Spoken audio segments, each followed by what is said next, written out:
Bom, vocês viram que esses dias eu não sou Bolsonaro, eu continuo sendo contra o Dória. Eu não vou me dobrar. Sérgio, mas você corre o risco do YouTube te bloquear, não sei o que mais. Se fizerem isso, para mim não vai mudar porra nenhuma.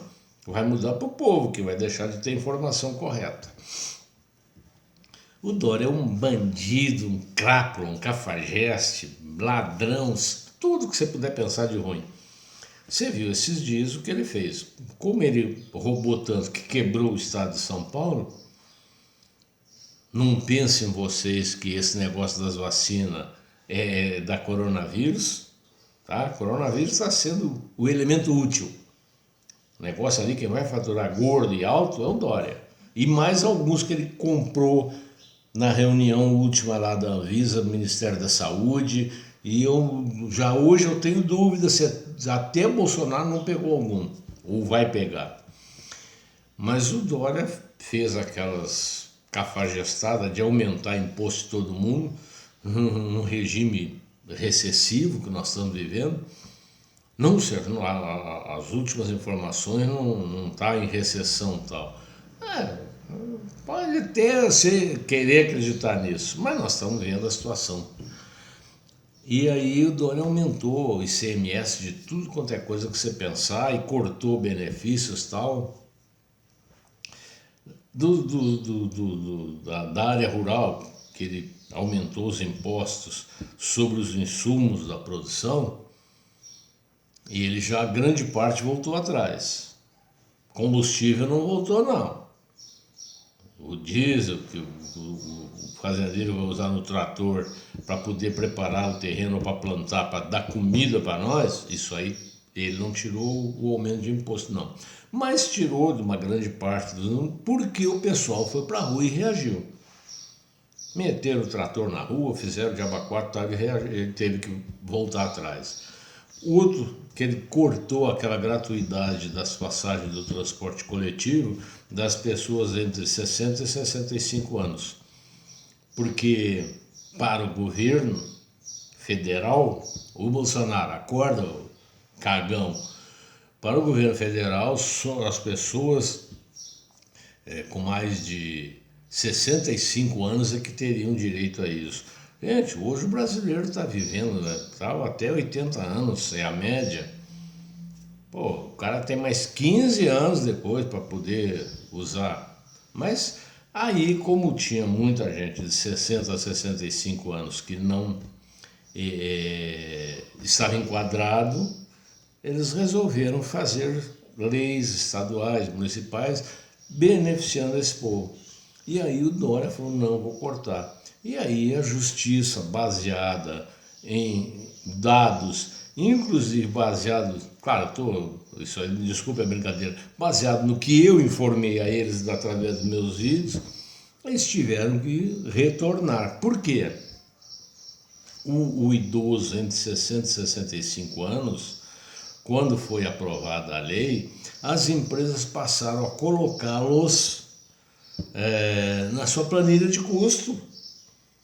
Aquela planilha que vai determinar o valor da passagem, se é mais ou menos tal, na planilha já estava calculado o número de pessoas entre 60 e 65 anos que iriam ser beneficiadas.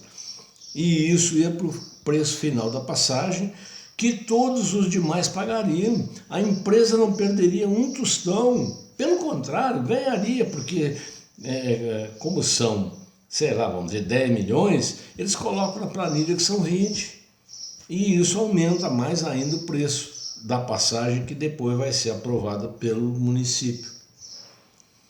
Então eu quero deixar bem claro para vocês, o que a justiça fez foi simplesmente reconhecer a realidade. Porque o Dória alegou, não, isso aí dá prejuízo para a empresa e tal. Gente, empresa de ônibus no Brasil não tem nenhuma que não ganha licitação depois de fazer acordo com o prefeito. Sérgio, mas que acordo? Aqui na minha cidade, isso eu estou falando de 15 anos atrás, o prefeito recebia todo mês uma mala com R$1 milhão por mês. Hoje deve ser muito mais. Por quê? Porque a planilha, ela é falsa, é fictícia, é mentirosa. E na planilha, tá? Nós estamos vendo agora aqui em Uberaba, aqui a empresa entrou com pedido para passar para 6,17, parece, ou coisa assim, ou 6,27, de uma passagem que é 4,25 hoje, ou 4,50. Ou seja, é 50% de aumento. E aí o prefeito vai fazer a média. Não, eu não posso dar tudo, eu vou dar só 30%. Eu não sei, acho até que já deu aumento e tal. Mas, como diz o outro, vocês acham que a imprensa vai fazer essa denúncia? A imprensa, principalmente em cidades menores do tamanho, por exemplo, de Uberaba, 100% da imprensa vive às custas de dinheiro público. Eles vão falar alguma coisa contra? Não vão. E a planilha de custos é a coisa mais falsa. É a coisa mais falsa que existe na face da Terra. Eu, uma única vez, consegui ter acesso à planilha, porque a dona Sebastiana era presidente da COB, uma associação que defendia os usuários, e ela entrou na justiça, através do promotor de defesa do patrimônio público, e ela teve acesso à planilha. Quiseram até dar um golpe nela. Adivinha quem era o cara que estava lá na prefeitura que tentou? Ricardinho Saldi, aquele da JBS lá. Levou lá e quando ela foi assinar, que eles pediram para assinar, que eles estavam entregando, ela olhou, já estava datado, a data era anterior ao pedido que ela fez na justiça para ter acesso. Ou seja, eles usaram aquilo ali, chegaram no promotor e falaram, olha aqui, ó, promotor e juiz, né? Olha aqui, ó, essa mulher já tinha esse trem aqui, tem mais de um mês e tal, só que não era verdade. E ela viu, e ela não assinou, mas pegou a cópia. E me passou, e eu fiz os cálculos. Naquela época a passagem caiu quase para metade, mas foi a única vez, nunca mais eu tive acesso. Não, Sérgio, mas está lá naquela da transparência lá da internet, que ali eles põem só reduzido. Eles não põem os dados que a gente tem que ter acesso. Eles põem lá o valor depreciativo do ônibus e tal, mas não sabem quantos ônibus são, de que ano são. Esse dado não vem. Ele tem que estar na planilha, mas não vem. Então eu quero deixar aqui bem claro.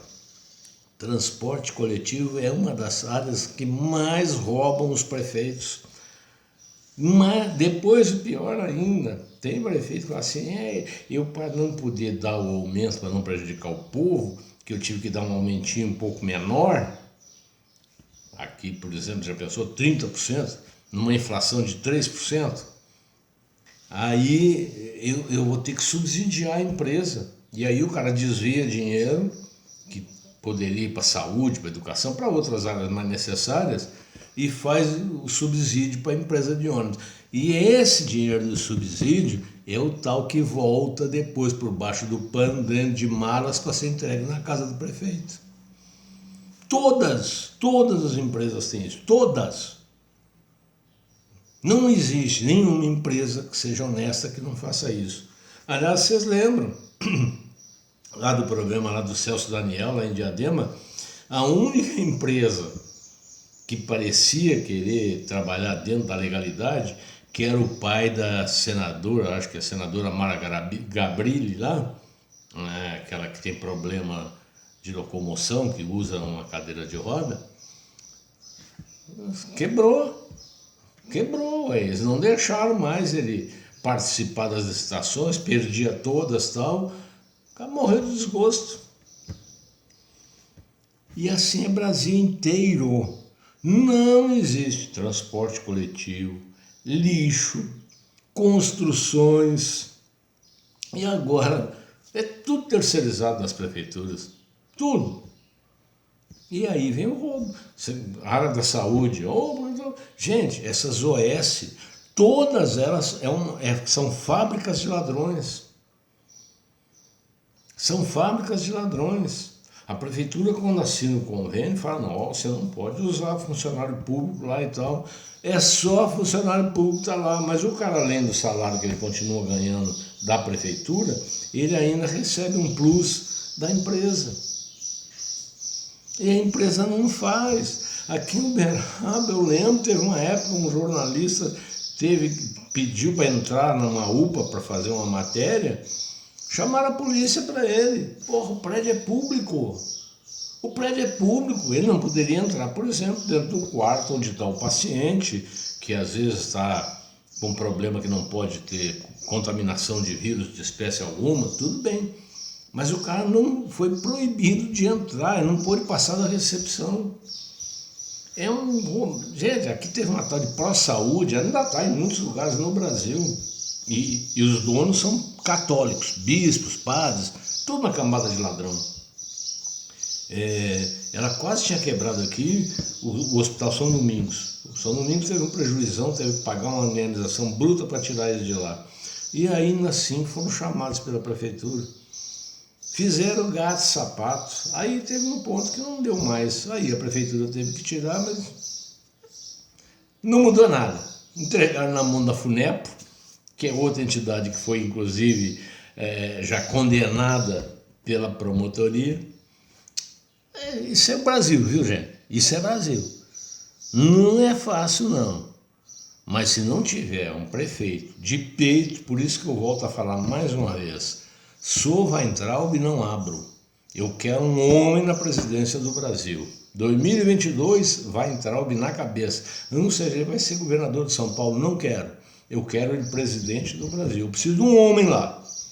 Se não tiver um homem, então qualquer merda serve. Tchau.